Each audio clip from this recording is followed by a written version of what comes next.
Don't allow someone else's limitations become your reality. Matt Eller, Golf Cart Chronicles, and with me today is the only person to be a two-time cancer survivor, accomplisher of Explorers Grand Slam in 7 marathons on 7 continents, Sean Swarner. Sean, thanks for hopping on today. Appreciate it, man. I was actually going to say I'm the only person who's done all that, including Everest, 7 summits, North-South Pole, World Championship, Ironman, triathlon, 7 marathons, 7 days, all 7 continents, and I happen to be a two-time terminal cancer survivor with 1 lung. Would you say you're more nervous to be on Golf Cart Chronicles than all those other things you've accomplished in your life? This is more terrifying than Everest. Well, you should feel good knowing that I have no idea where we're going either, but we're going to figure it out as we go. The message that we want to convey today, what we want to dig into for our financial advisors that we work with, what you've created in Dawn, the True Summit method. If you could give our viewers an overview not only of that method, but how financial advisors, those within the financial services space, can apply that to their day-to-day. First of all, how many times have you met someone who on the outside they seem like they have everything together? They have the $1 million home, they have the 2 jets, they have everything. On paper, they're wildly successful. Inside, they're falling apart. My greatest success was also one of my biggest failures.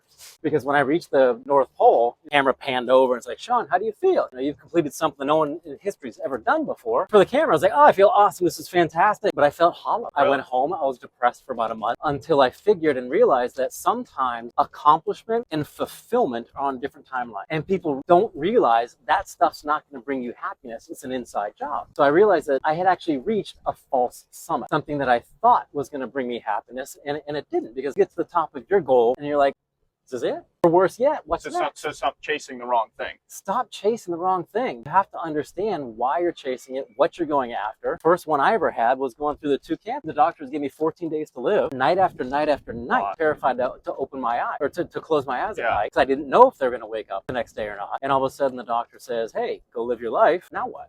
Now what? You have to understand that it's True Summit methods built on what I coined as the Ascend framework. Awareness, stretch, clarity, ethos, and navigate and design. It's all based on your personal mount. So many times people are climbing the wrong thing. If your definition of success is net worth of $50 million, let's say, great, why? What does that bring you? Exactly. However, if that is a goal of yours and it represents family stability, now you're onto something, because not only are you going after a goal, but it has a deeper meaning for you. Yeah, kind of hit on this a little bit when you were talking about your cancer treatment and going through that. For us in the day-to-day, how do you separate real risk versus perceived risk, especially with what you've gone through and what you like to do? Every risk is perceived risk. It's all based on your perspective. And so many people are focused on what they don't want to happen. And that's the risk. That you just have to shift the perspective and not go after the avoidance of something you don't want, something negative, like you said. Correct. Focus your energy and attention on something you do want. On the positive, exactly. Not on the negative.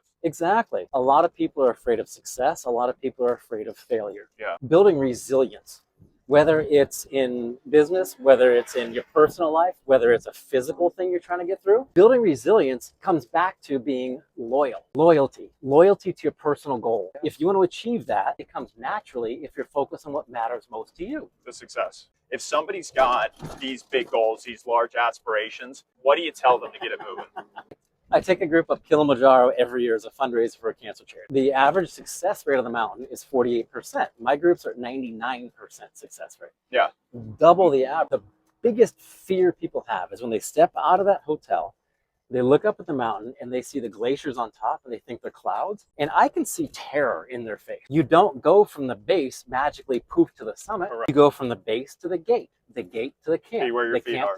Yes. Now, our advisors deal with whether it's rejection, whether it's dealing with the markets, all different aspects. Now, how would you sum up your philosophy in one sentence on facing adversity? You have to face it head on, because the biggest mountain you climb in your life isn't something out there. It's facing your demons and encouraging yourself on the inside. And who do you talk to more than anyone else throughout the day?